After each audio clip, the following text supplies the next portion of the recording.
think this is something that gets talked about a lot, at least at this conference, which kind of seems weird to me, but I thought it would be a chance to sort of introduce everybody to the concept and give you some context around how that would affect a developing company like ours.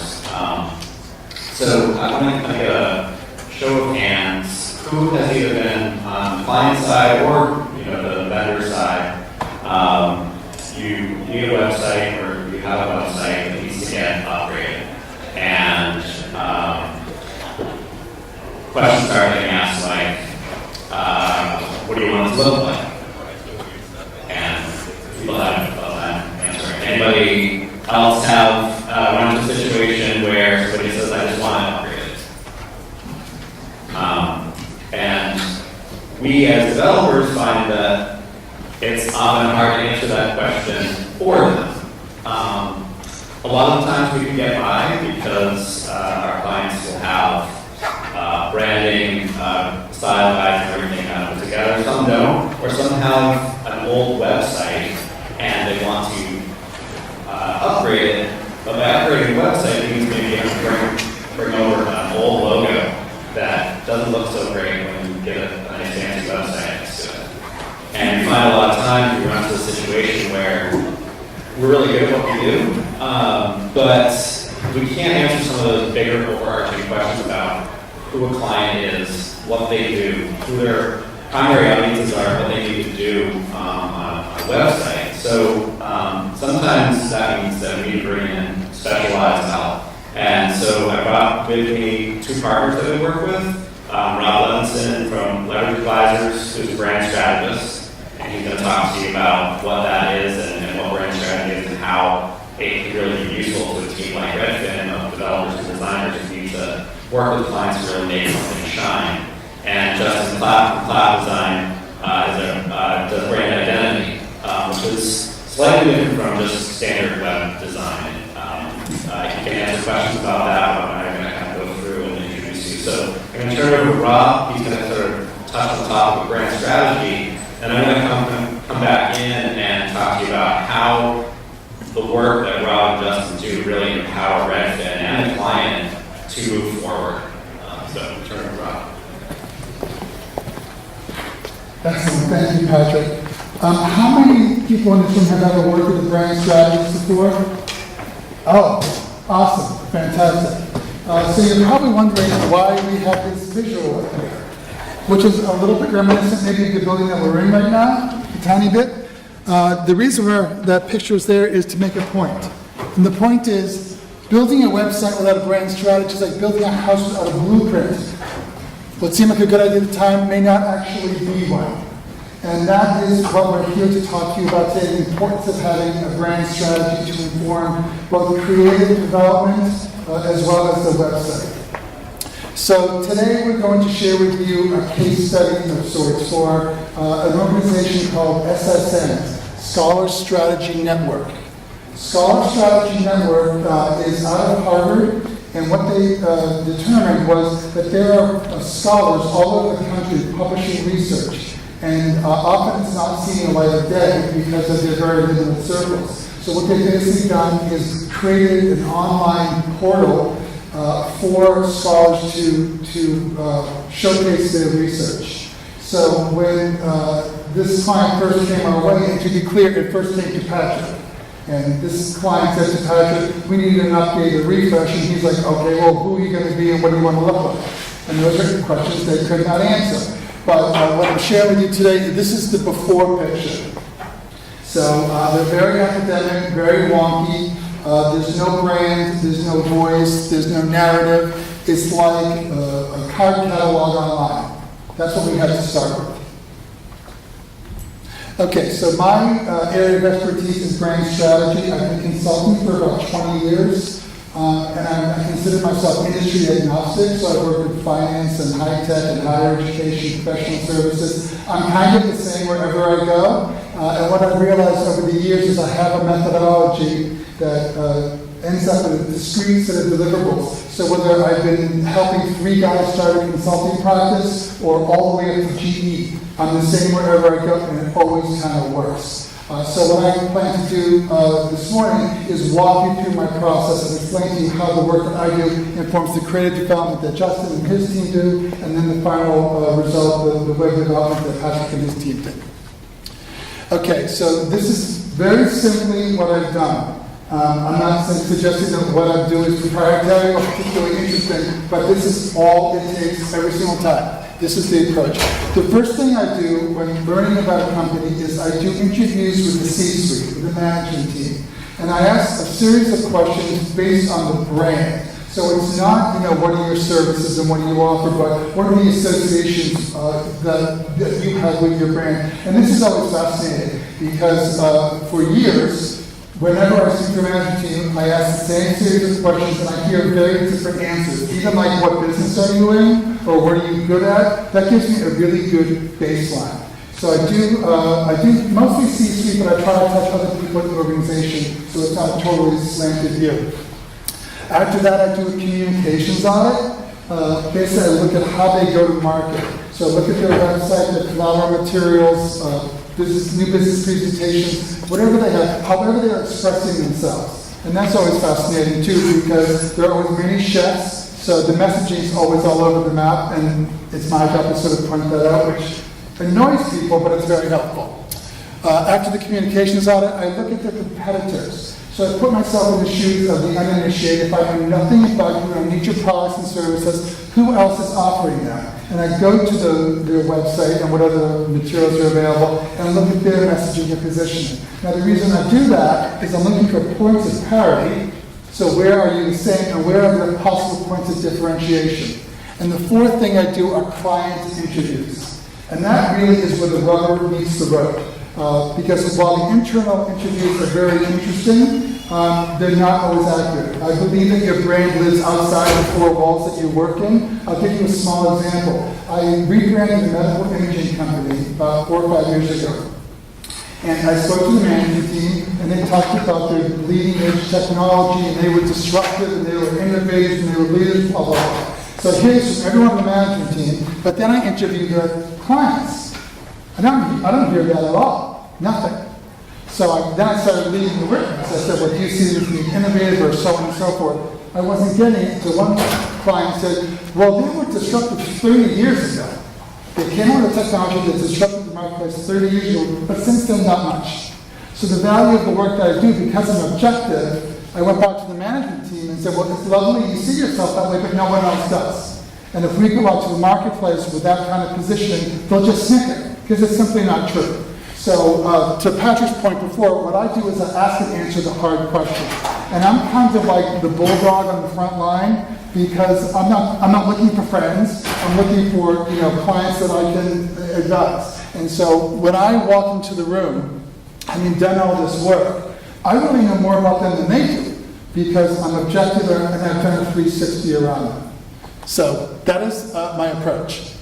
And as a result of that approach, what I do after that first, those activities, which can take anywhere from 4 weeks to 4 months, depending on the scope of the project, I come in and I present to them what I call brand checkpoint 1. So I aggregate the research, I do a SWOT analysis, I look for key themes, and I make some preliminary brand recommendations.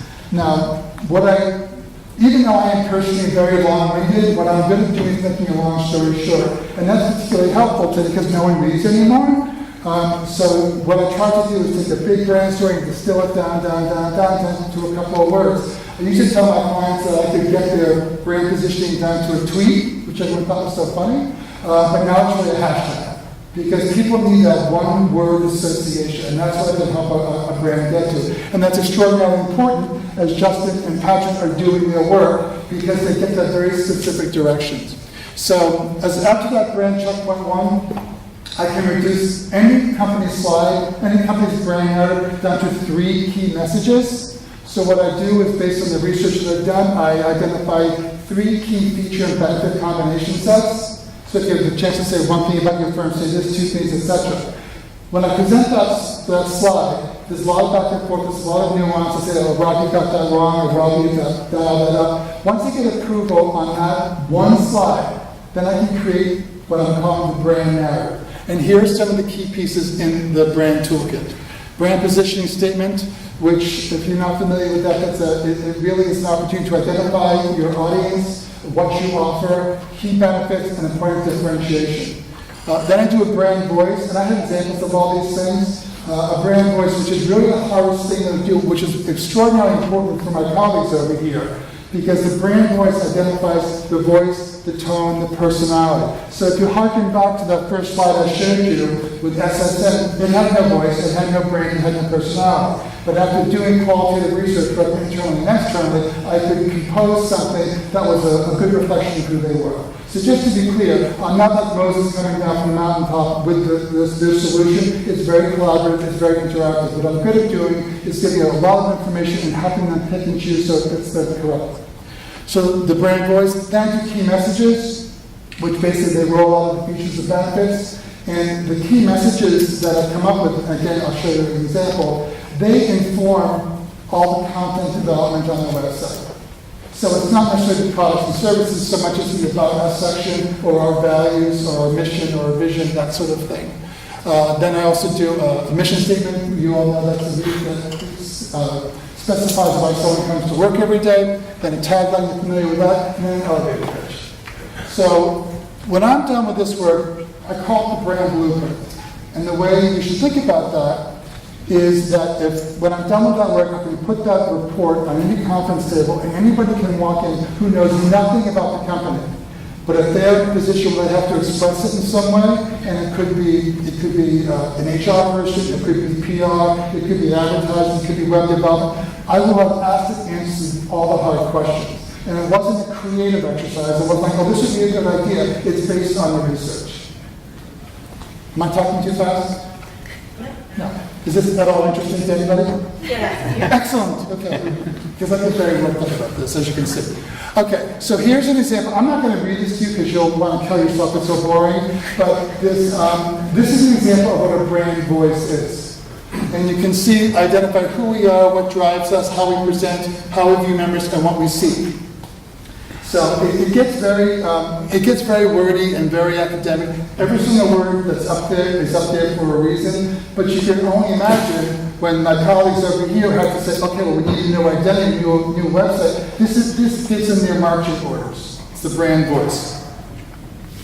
Then we have key messages. Again, you don't have to read these because they're not turning into your lives in the least. But it's very helpful because when Patrick and his team were developing the content, they're like, okay, well guys, here are the key messages. So, copywriter, use this as your backbone. So this isn't copy and it's not prose, but it's just directional. And why that's so important is because if you don't have this kind of blueprint and you are charged with updating your website, like what are you basing it on? You're basing it on what the management team tells you, which may or may not be accurate. So this, again, is the direction that you need. The next thing, the mission statement. This is super important. One thing that's sort of fascinating, when I do the work, the qualitative research internally, the companies always misalign, and people have very different ideas of why they come to work every day and where they're going. The mission statement is a rally cry. Again, it's a collaborative thing that's done with me and the client. Then we have a tagline, again, which is a very succinct way of describing who they are and why to choose them. And then finally, an elevator pitch. And again, the work that I do, it really is great at simplifying and aligning the company. So that is what I do in the front end. That's the brand strategy piece. Are there any questions before I move on to my colleagues? Come on, nothing? Yes, no? I got nothing. Okay. You got one. Go. Oh, yes, you. So if you've decided already on a scheme for your website, is it okay to go back and sort of do this brand strategy and have that inform future updates? Or do you feel like this always needs to be done on the front end and whatever work has already been done kind of? Well, it is not career. But in a perfect world, this is a perfect world because they needed an update. And this client, they were a fabulous client because they had the interest, they wanted to get educated because by their own admission they didn't know what any of us were frankly doing. But they had the interest and they wanted to learn and they had the budget and they had the time. So that's the best way to do it. And again, I use the analogy of building a house. It's like, you're a web developer and someone says, well, can you build me a new house? It's like, well, yeah, of course I can. What kind of house? I don't know, something contemporary, something traditional. Well, which one is it?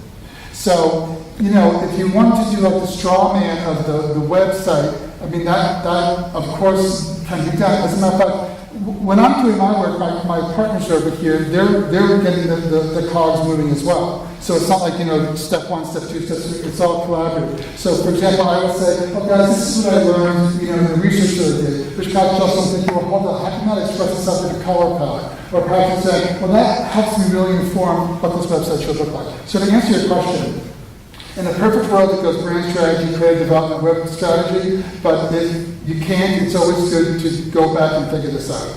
Because it would just, as Patrick will point out, it just will make you more efficient, it will make you more effective and more strategic. Anyone else? Okay. So that's, oh yes, you. How long does your process take start to finish usually? Well, that's a really good question. It really depends on the scope. So for example, when I do a qualitative research, well, let me back up. When I had that brand checkpoint one and I'm delivering this work, I basically have to build a case for my recommendations. So when it comes time to do qualitative research, and I've been doing it for a really long time, after you speak to like 8 or 10 people, you get what you need, but sometimes that's not enough for an organization. So for example, when I was rebranding a division of GE, and they wanted me to speak to some of their customers, they said, well, how many should we speak to? I said, well, 10 to 12 will do it. I spoke to 120. That was their culture. Because what I didn't want to do is walk up in front of that room and base a strategy on 10 interviews, because that culture wouldn't accept it. So that obviously took a very long time. But to answer your question, I can usually do from go to the first brand checkpoint, I can do that 6 weeks, 8 weeks. I mean, I can be extraordinarily efficient. What I always tell clients, they don't wait on me, I always wait on them. And the hardest thing is coordinating all the interviews.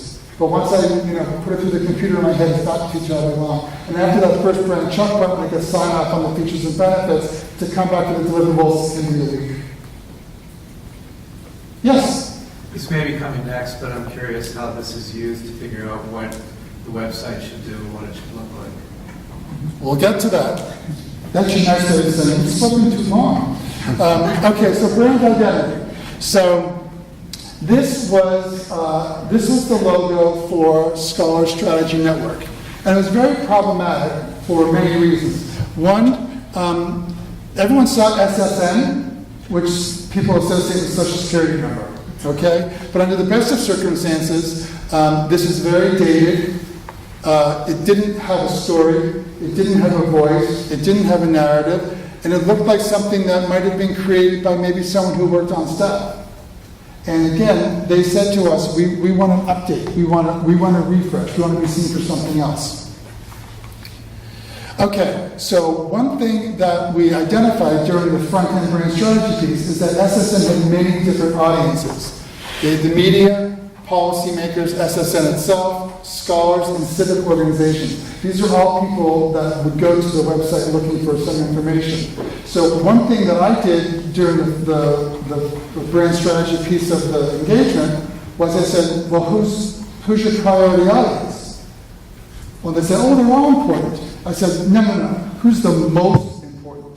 They said, well, we kind of need all of them. I said, well, that doesn't help. It doesn't help us at all. We need to prioritize 1, 2, and 3. So what came out of that, with me, again, being the bulldog in the front end, we determined that the number one audience was the media. Because the media would come to the site, they get the research, and have an opportunity to repurpose it through their media outlets. Anyway, so we're looking at 5 different stakeholders here. So the idea here, when creating an identity for the organization, is how can we meld all those different audiences together as one and start to create some interaction between the stakeholders and create the narrative. And out of that, this shape emerged. And this, you'll see, was used as the foundation to tell a story. See, the thing about a logo is it shouldn't just be pretty, it should have a story in and of itself that people can explain and understand. So Here's how it manifested itself. And you can see that it's many different iterations, many different evolutions. It enabled us to identify many different color palettes. And this was used as the mark. And then this was the font that was chosen. Again, really playing up the scholars so that we can move away from the whole SSN confusion. It's bold, it's strong, it's contemporary, and this was used as the new mark. And as you can see, this could manifest itself in many different touch points, because that's the important thing when you're building a brand, for there to be consistency in every single customer touch. So here is the business card. Here is how it would look on a sales sheet. And again, these are icons that we use that would go coordinate with the new identity. Very clean, very contemporary, very chart and icon driven, because that's what people like to see today, as you well know.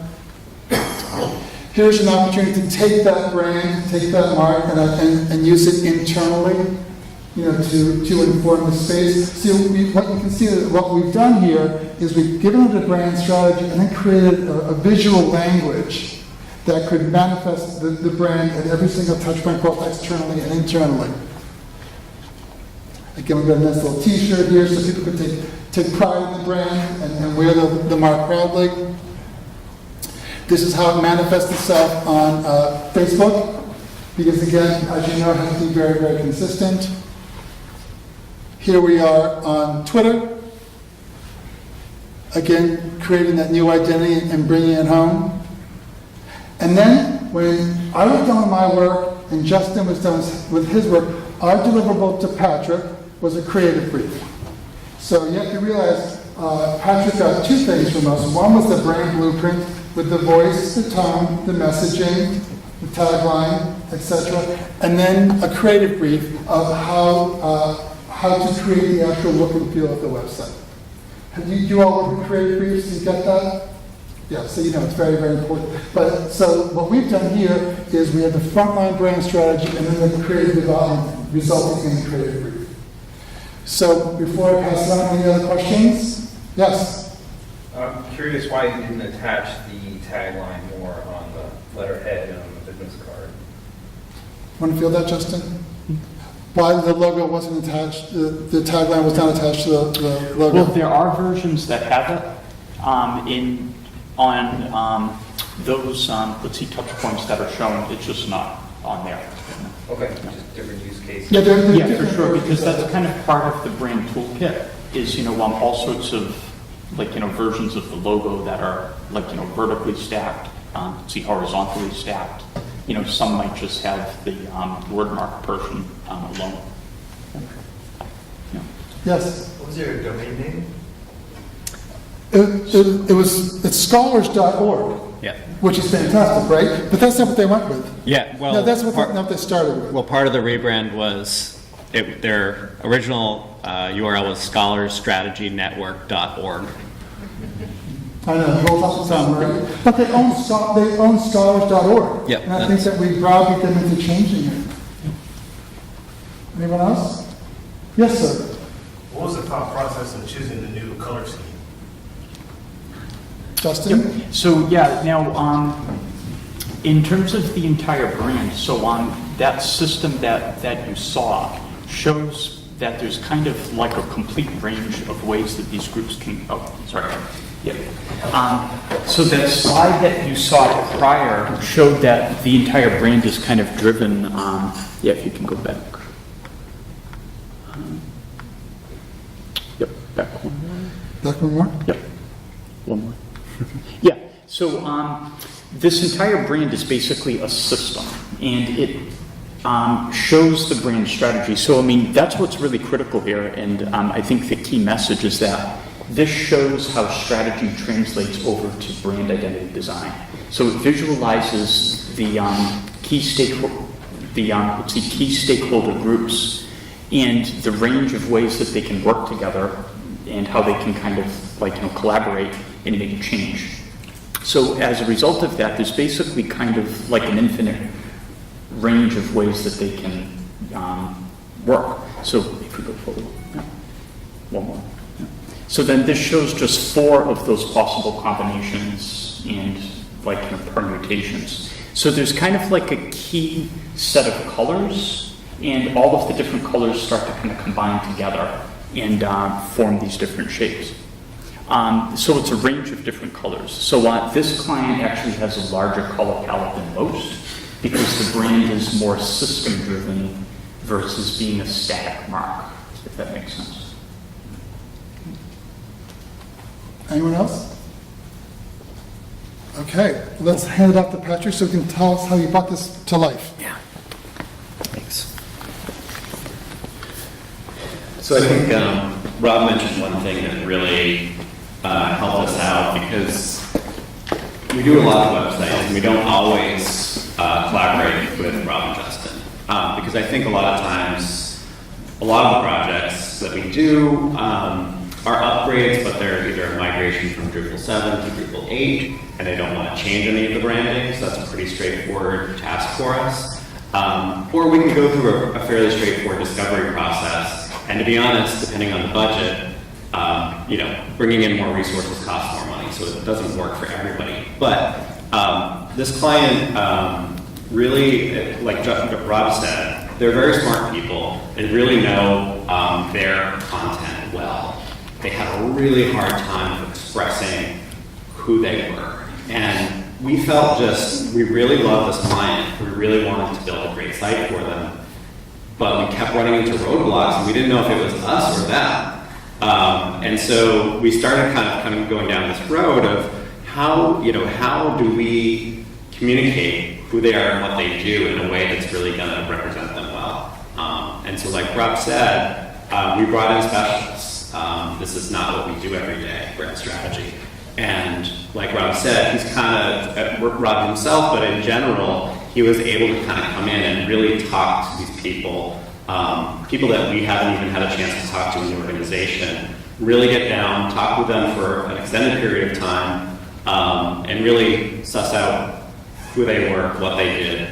And really the piece that we never really touched are the external audiences, doing interviews with them, and that really informed this process. So for the web brand strategy portion of this, like I said, this was supposed to be a simple redesign. We just want to refresh it, make it look a little better, make it responsive. But again, we ran into these roadblocks. We're like, what do you want? Is your logo okay? Oh, we hate our logo. It's horrible. We want to change it. So again, just kind of revisiting, this is what the website looked like before.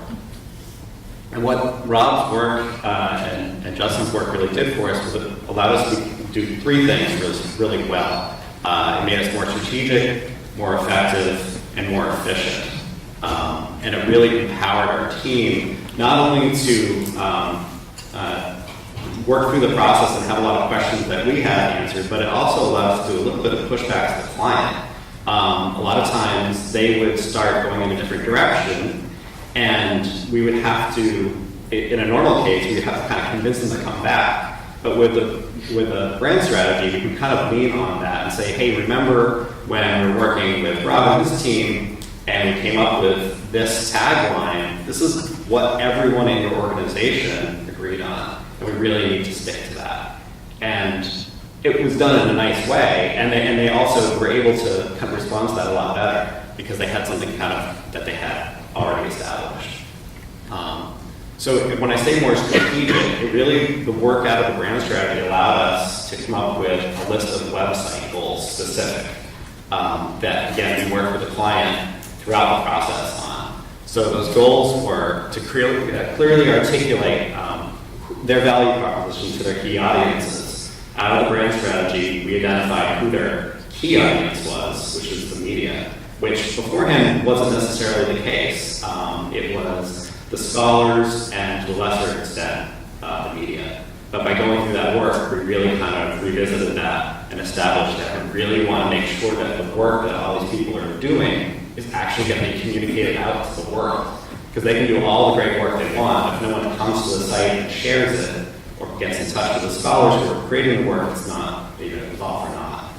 So it's just an investment kind of concern there. Create name and brand awareness, Rob went over that. Connect journalists to scholars. So like I said, one of the key goals here, whenever we would come to a question in the development process, whether we're putting together a template or building the contact page or constructing the footer, we always went back to this point was, is this enabling journalists to connect to the scholars? It was like the number one goal on the site. Empower and grow their chapters. This particular client has chapters all over the U.S., and they really wanted to be able to scale their organization, and the way that they identified with Rob to do this was to empower local chapters.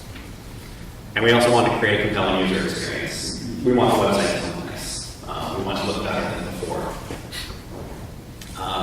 And so an example of how this made our process more effective was that before, the idea was we just want to refresh the search page. We want to make it a little more relevant. We want the search results to have the scholar listed below as sort of the beginning of the process before the brand strategy. But after, once we identified the key audiences, we were able to kind of transform this from a very boring search page with filters. It's very standard kind of Drupal out-of-the-box stuff to a search results page that's really grouped by audience and by content type. And so up front and center now, if you search, for example, healthcare, you don't get a standard just index of pages with a title and short description.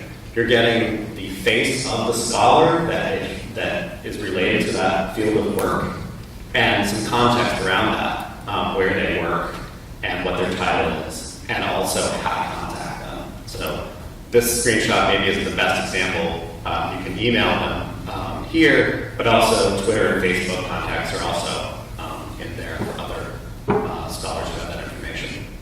And then right after that, briefs, and then kind of the middle upper left, that's the content that scholars produce. And if you were to visit one of those pages, you again would be presented with the option of contacting the scholars who wrote that work.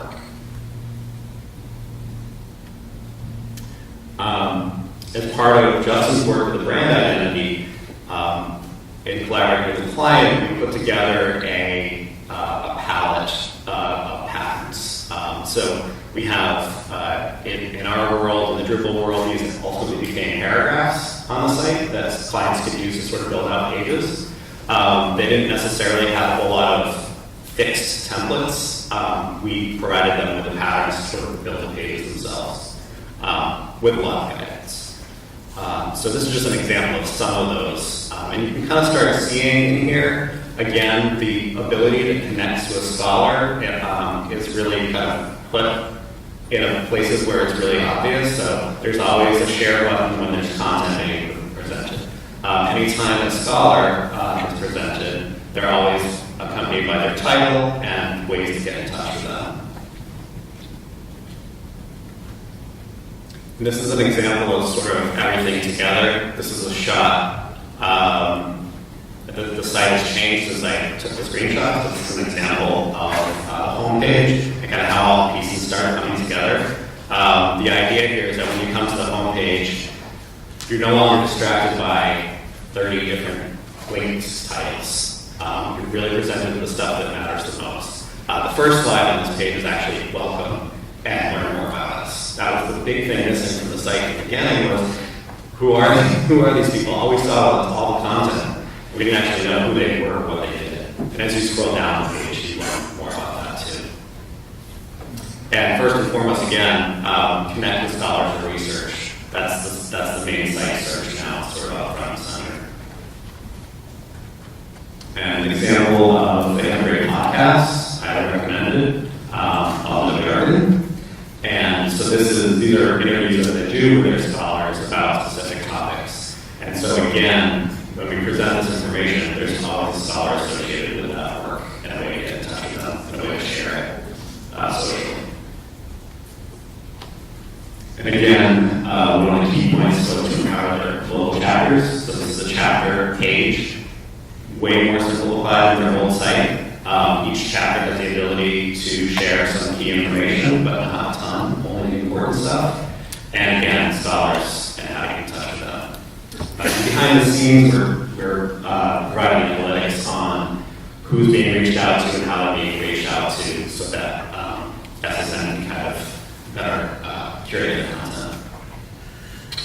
So that's a quick overview, and I'm happy to answer questions about specifics, but that's really kind of how this all worked together for us. Once the brand strategy was done, the brand identity was done, it really just let us run with it. We asked fewer questions, became more efficient that way. The client was able to get on board with things faster. The path was really clear, and it made it, not all sites get launched on time. I'm not going to say that 100% of ours do, but this one did, and this is a very good example of why it did. So I think that's it for now. Are there any questions about that? Yeah. So after they've invested so much into the brand, doing all of the research, coming up with the new brand identity, after launch, did they do any post-launch evaluation to see if their brand perception, that needle had been moved or changed? Yep. Yes. The question is, after this, how do they know whether any of this was successful? Did their brand become more recognizable? How was it received? So this launched not too long ago, so we're still in the process of sort of doing that. They've received a lot of good feedback that's sort of kind of on the side.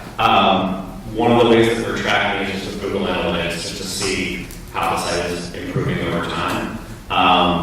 And our client is sort of taking the lead on sort of taking pulse from the community and from their journalists kind of partners. See how that's working. So far, so good. Everyone, especially our client, is totally on board, and they've actually increased their staff by a considerable percentage now that this is in place. So I think what it's done, if anything, it's really put them as sort of a player in the field, and I think more people are paying attention, applying for jobs, and they're growing actually quite quickly after this. And I'd like to attribute that all to this, but I think some of it is. And I think when they present themselves now, it's very cohesive, it's very clear.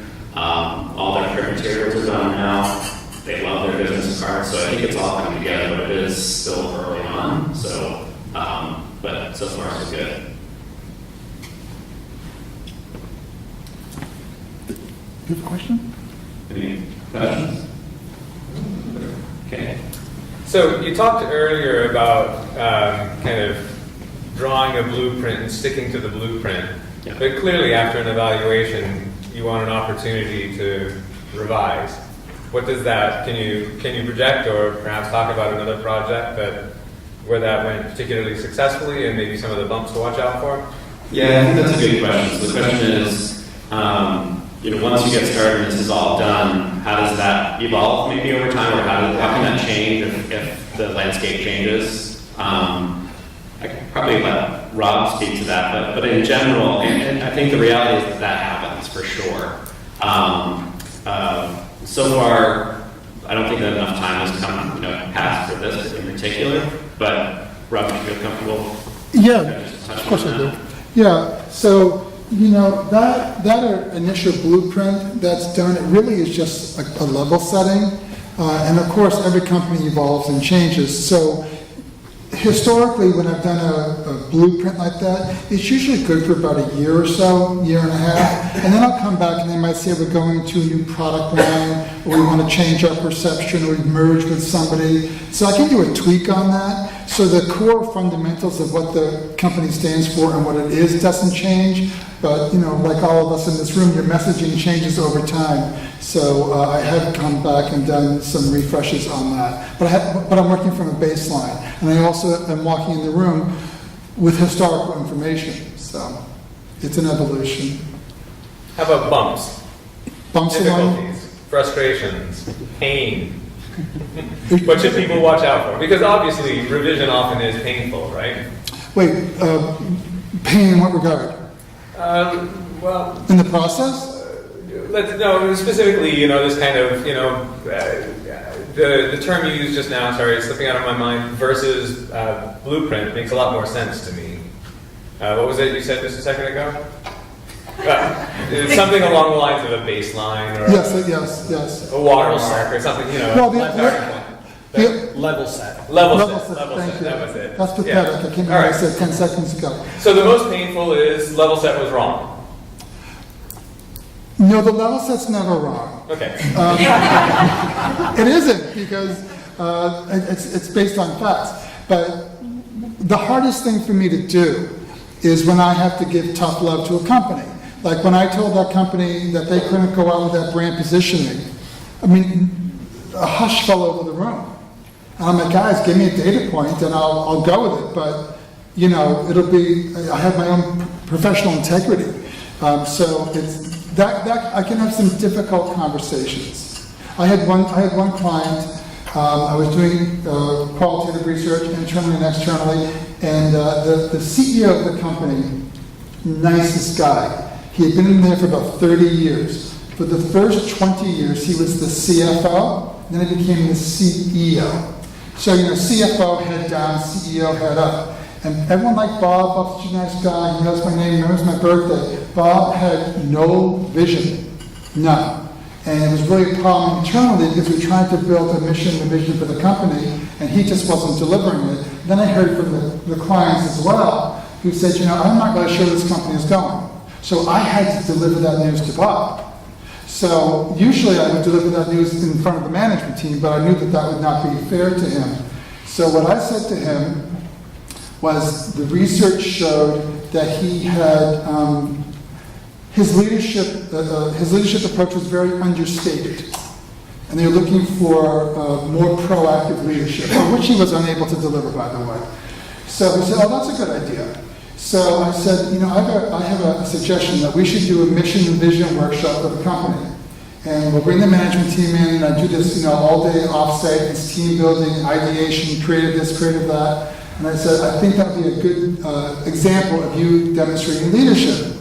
He said, okay, great, Rob, set it up. I said, no, Bob, you have to set it up. So I will send I will write you an email, you send it out under your signature, we're going to go to the offsite, and you're going to do a little pitter-pat at the top, and then I'll do the whole thing. But I will keep saying this is based on you, based on you, based on you. So my point, and I do have one, is that was a situation where it was very uncomfortable to tell the CEO he had no vision and no leadership qualities. But what I tried to do was create a scenario in which he could demonstrate that he had both of them.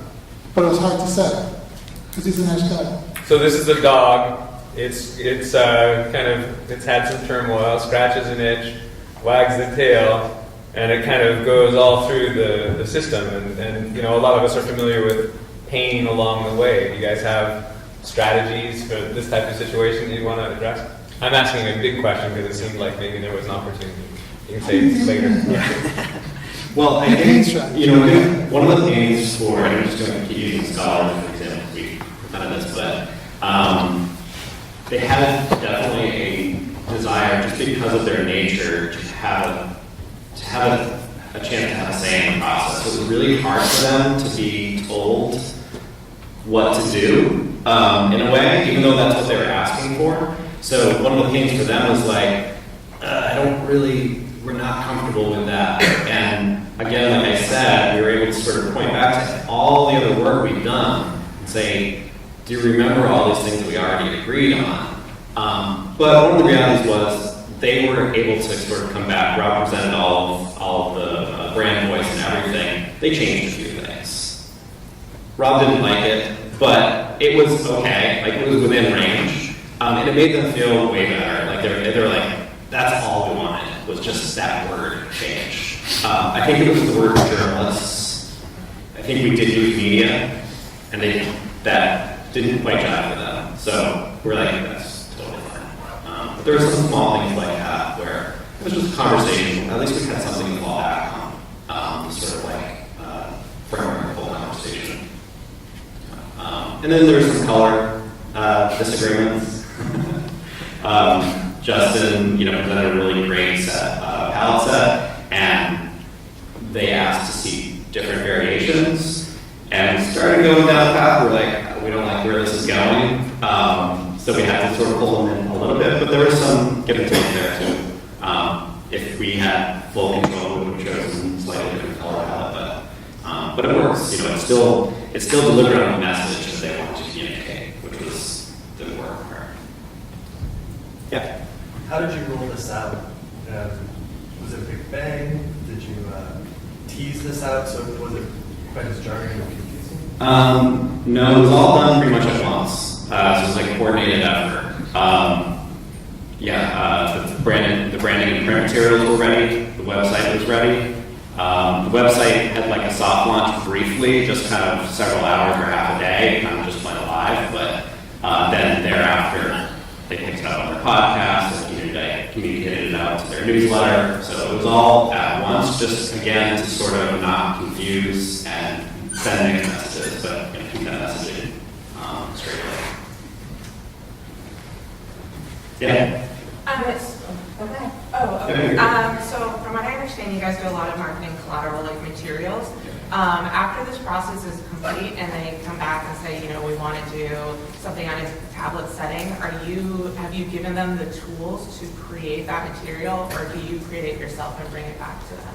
That's a good question. So the question is, if the client comes back and wants to represent themselves maybe on like Instagram or something, or some other medium that we didn't originally intend for, did we give them tools to do that themselves, or did they come back to us? I think it's a little bit of both, but what Justin did with the brand identity was provide them with the framework to represent themselves in multiple places. So they have like sort of a social presence, and that's smaller iconography and wording, and they sort of have a toolbox to pull from.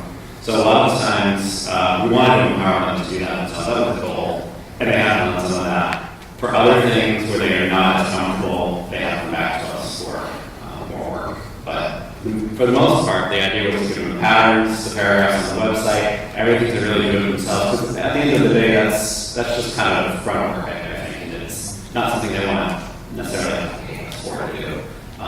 So we were pretty confident in what we gave them would allow them to do that. Yeah. So as part of the style guide process, they got a lot of visual assets. Was there any discussion or anything written down about voice and tone for how they should write on the website and in their various forms of communication? Yeah. So was there any direction on how copy on the website, like what tone and voice should they sort of follow when they're writing on the website specifically, or just in general, as part of a brand process? I kind of imagine that as part of it. Yeah, that's part of the brand look. That's part of the brand voice and all of the work that came out of the strategy piece. There's actual, chunks of text that we have to use directly on the website, but also, we use this as a framework. They need to go back to the brand strategy, and all of their wording and all their communication on the site is based off of that. And so there isn't like an exact, paragraph that they copy and paste. It's using that as sort of a framework to build off. So yeah, the idea is that that's following. Are they going to always follow that? It's going to always be perfect? Probably not. But it's way more than they had before. Does that make sense, Rob? It does. Blue shirt there, and thanks. So I was wondering how you thought your principles could be applied to designing products such as software or learning management systems or things like that. If you had any thoughts on what aspects of your strategy might be tweaked for that. With a client like this, or just with a client like that, or kind of taking your strategy with whole organizations and how might you adapt that for a specific product? Well, I think, for example, with their presence on Twitter or something, the medium might require some tweaking there. But again, I think it all goes back to all the hard work was done for us. All of that messaging and structure was done. I think, how to use that, it shouldn't really matter where it's being used. It should be adaptable. And again, like if it wasn't something specific that worked exactly, it would be just something that maybe they come back to us. That answer your question? Yeah, no, it sounds like if they're creating a particular product, it would inherit a lot of the branding from the overall organization, and then they would maybe make some product-specific tweaks. Right, yeah, I know we're running out of time, but exactly, this was not intended just the website. Right. This work is definitely overarching and it's intended that way. Okay, I can ask you a question. Were your stakeholders completely invested? Did you have to continually reprove the value of the strategy as you were presenting it and like re-show how it was applied and why it was of value throughout the process. So the question, did we have to sort of remind the client throughout the process why it was important, or? Yeah, I mean, every client wants to know that there's value, and they sometimes feel that it was strategy. Sometimes they're like, well, yeah, we already knew that, so what? And how did you really keep applying that and keep speaking to that message of why it made it such a better experience? Well, I mean, I think in this case, in this particular case, and in other cases, we wouldn't have gone here if they already knew anything. I mean, they already knew who they were and what they did, and we wouldn't have had to do this. So it's sort of naturally kind of progresses like throughout the process. I think the clarity kind of improves over time, and it becomes, once they actually have a piece of paper in front of them that's branded, it becomes extremely relevant and obvious. And obviously once the website went live. But I think over time, even just with the identical logo itself, once that was done, there was a huge sigh of relief in the room. That was like a huge thing for them. And that actually really drove the rest of the process, because it was a very tangible thing for them, it was a very personal thing for them. It was not an easy process, because there were a lot of stakeholders, and the person at the top really needed a lot of convincing, to your point, that this was even worth doing the brand strategy. It's a very jargony kind of word in itself, and it maybe had negative connotations with some people, I don't know, but using this as an example with other clients, even, this really does work well. I think we're out of time. It's 11:50, so, but no one else is coming in to give any other questions, but otherwise, enjoy the rest of the conference. Thank you.